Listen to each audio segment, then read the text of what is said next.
Dear students, this is the seventh lecture of this crash course in English grammar. इसमें आज हम verb को पढ़ेंगे. What is a verb?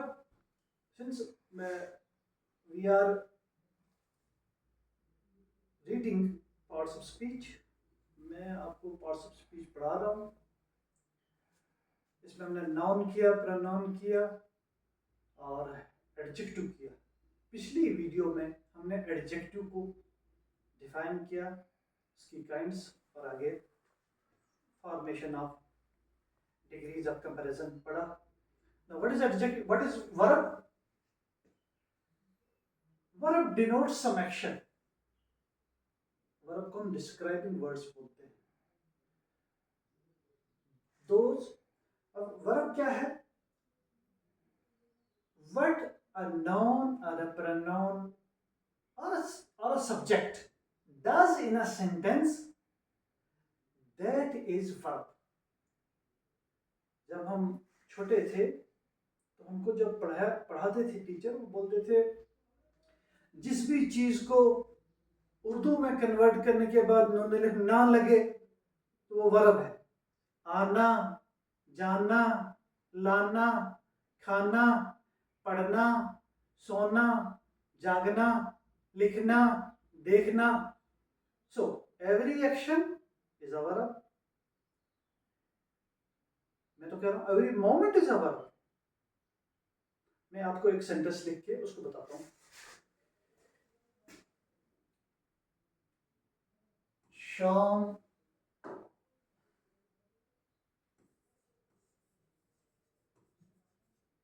Sham is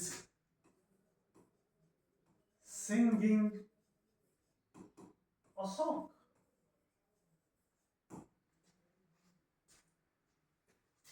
singing हमको ये बोल रहा है कि व्हाट शाम इज डूइंग. सिंगिंग से हमको पता चलता है कि शाम क्या कर रहा है. तो पिछले लेक्चर में जब हमने एडजेक्टिव पढ़ा था तो मैंने आपको बताया था कि एडजेक्टिव हमको ये बताता है कि नाउन कैसा है. नाउन हो या प्रोनाउन हो या सब्जेक्ट हो, कि नाउन कैसा है. मगर वर्ब हमको ये बताता है कि नाउन क्या कर रहा है. नाउन हो, प्रोनाउन हो, सब्जेक्ट हो, एक ही बात है. व्हाट नाउन इज डूइंग वो हमको वर्ब बोलता है. तो वर्ब को हम एक्शन वर्ड बोलेंगे, डिस्क्राइबिंग वर्ड बोलेंगे. मैं तो बोलूंगा every action, every moment is a verb. Verb की दो मेन काइंड्स है. दो मेन काइंड्स हैं. एक मेन वर्ब होता है, एक ऑक्सिलरी वर्ब होता है. मैं एक सेंटेंस लिखूंगा इसको क्लियर करने के लिए. I am playing a match.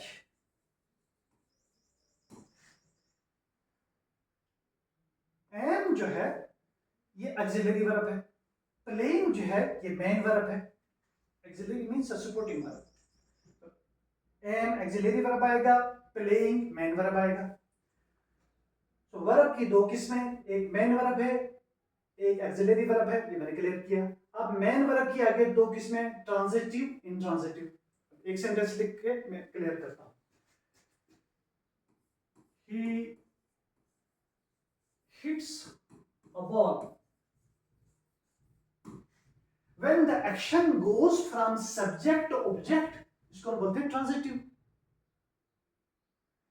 मगर when the action does not go from subject to object, मान लो birds fly, this is intransitive because the action does not go from subject to object.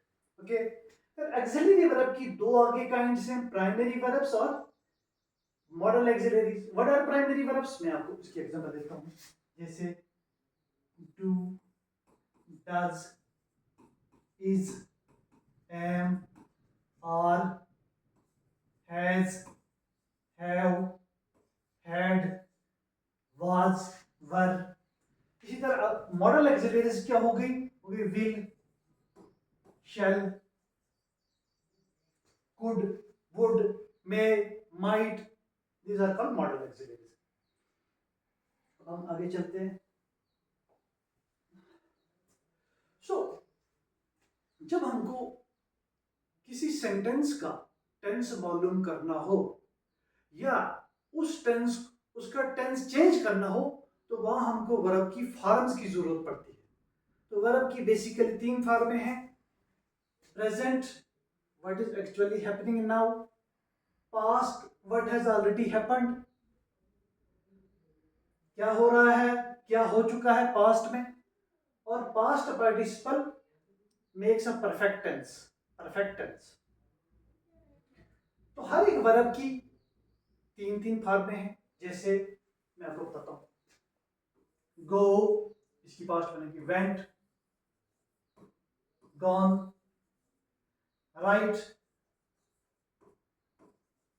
Road, written, eat, ate, eaten, sing, sang, sung, drink, drank, drunk, do, did, done. कुछ verbs, कुछ strong verbs की तीनों form में different हो जाती हैं. कुछ week verbs होते हैं उनकी 2 सेम रहती हैं. यूजुअली हम ईडी लगा के भी वर्ब को प्रेजेंट से पास्ट और पास्ट पार्टिसिपल में तब्दील करते हैं. इस वाले को थोड़ी सी डिटेल्ड स्टडी की रिक्वायरमेंट है. ये थोड़ा सा करने का है, इसमें होमवर्क करने की ज़रूरत है. आई थिंक आप इसको गो थ्रू करें इन वर्ब की फार्मों को. These are available. फिर हर बेसिक ग्रामर पे ये अवेलेबल होती हैं. और ये इनको जानना बड़ा इंपॉर्टेंट है क्योंकि यही वो बेसिक लाइन सेट करेंगी जहां से हमने टेंस पढ़ना है. तो anybody who does not know the form, does not know verb, वो फिर टेंस नहीं पढ़ पाएगा. जो टेंस नहीं पढ़ पाएगा वो फिर नरेशन नहीं पढ़ पाएगा, एक्टिव पैसिव नहीं पढ़ पाएगा. तो बेसिक फाउंडेशन स्टोन जो है वो टेंस ये है, ये वर्ब की फॉर्म है. स्टिल अगर आपको इसमें मदद की जरूरत है तो you can write me in comment box. I will provide you with more PDFs. इसमें जैसे ए से हम 20 करते हैं फिलहाल वर्ब, बी से 20 वर्ब करते हैं. तो ऐसे वैसे वर्ब तो लाखों में है. तो जितना आदमी ज्यादा करेगा उतना ज्यादा बेटर है. मगर this is very important to be done for moving ahead. फिर इसका तीसरा जो एस्पेक्ट है वो agreement of verb with its subject है. एक लेमैन, एक कॉमन स्टूडेंट को थोड़ा सा इसमें जानना पड़ता है. क्या है कि सब्जेक्ट के वर्ब और सब्जेक्ट और वर्ब का एग्रीमेंट होना चाहिए. I play a game.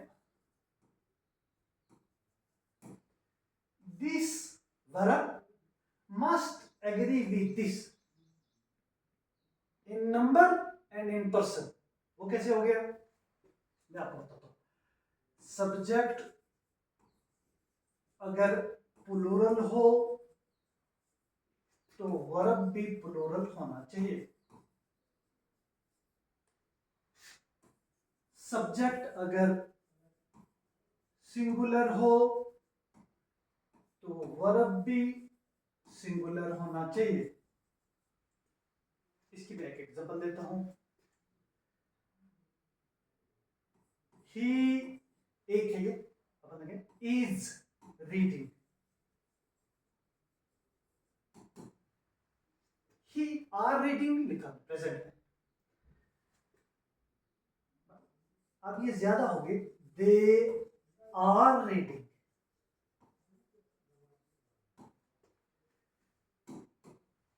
Now the subject is agreeing with the verb and it must. ये दो एग्जांपल है. I